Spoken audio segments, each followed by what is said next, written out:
So mature students, these are often PhD students. They're often is very different world once you go in and do a PhD because there's so many mature students. And the default for all of these mature students is to think that they suck once they get into it.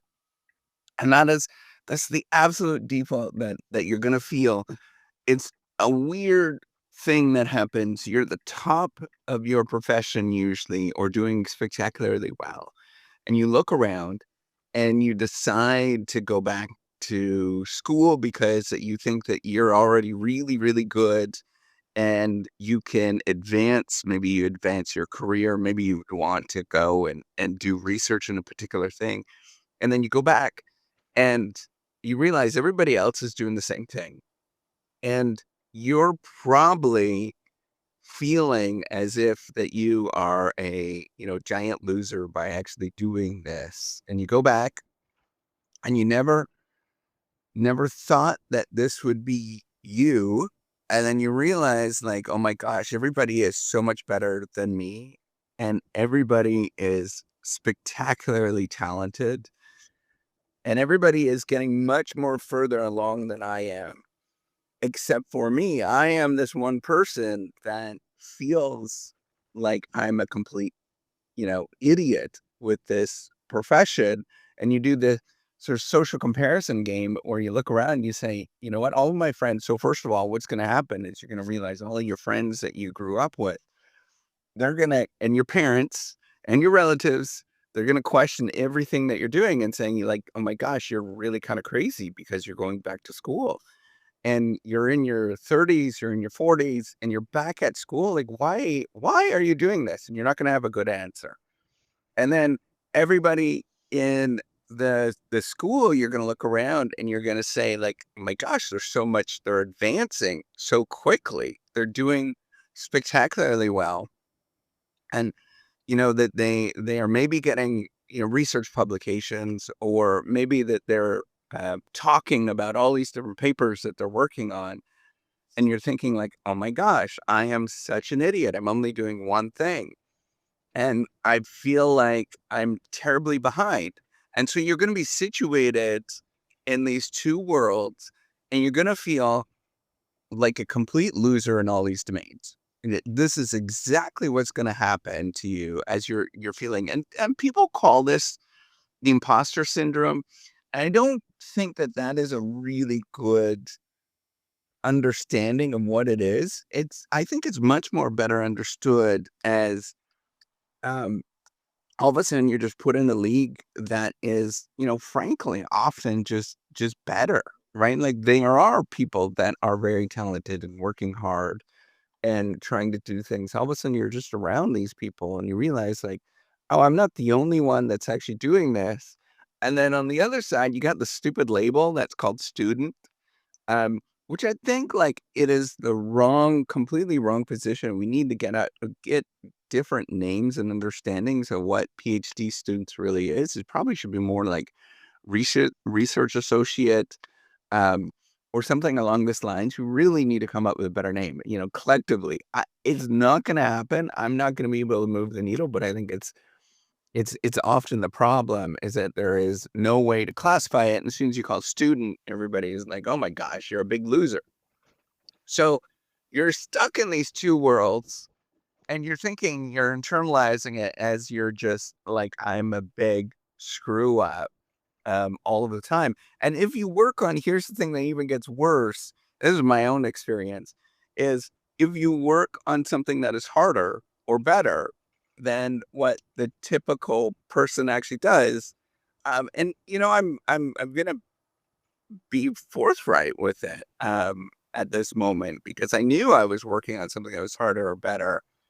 And you know, first of all, I was collecting a whole bunch of data, hundreds of thousands of observations, making this data set. Nobody did that, right? Like nobody did that at my time. And working on very complicated data that was challenging.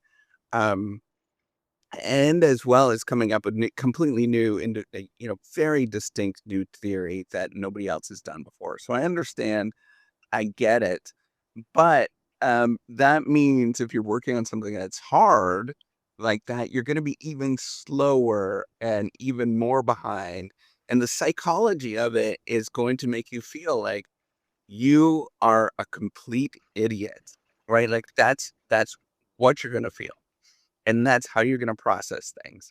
So at best, um, so that doing a PhD is very individualistic. It's very challenging to communicate this. There's all sorts of different skill levels and at challenge levels, right? Like if you get through in 3 years, the work that you're doing, I hate to sort of break it to people. Those people understand that it's maybe not as rigorous as somebody that, has taken 7 years. But then again, sometimes the 7 years people are really struggling and you don't really know. So everybody kind of looks at you and is like, well, is this person or is this person not kind of a big giant loser?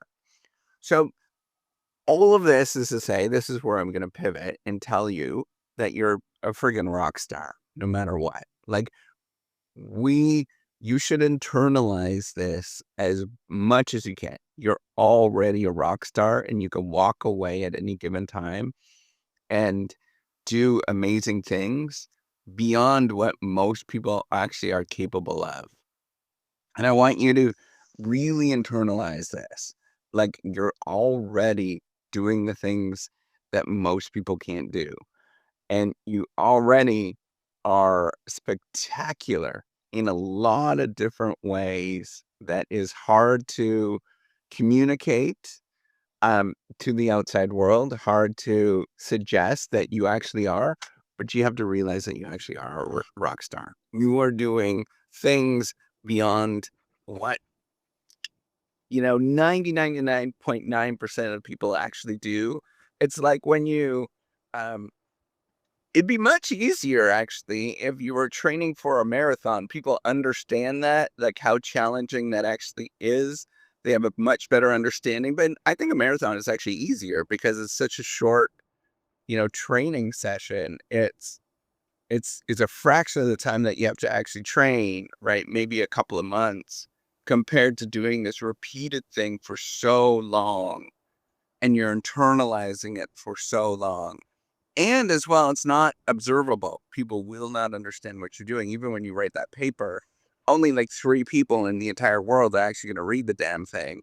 It's going to say, you're going to look up these, in the modern world, it'll say all these people read it, like thousands of people read it. No, no, only one has actually read the damn thing. Everybody else is maybe looked at the abstract, probably looked at the title. Um, and then there's only one that's actually read the damn thing. So I want you to really internalize this and say how much of a rock star you actually are, and how